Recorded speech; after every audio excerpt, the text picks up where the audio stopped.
Welcome back, viewers.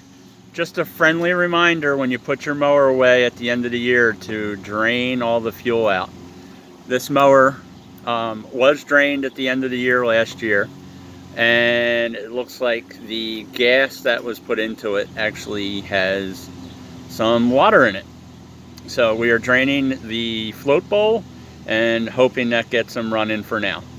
All right, thanks for viewing. Stay safe and have a great night.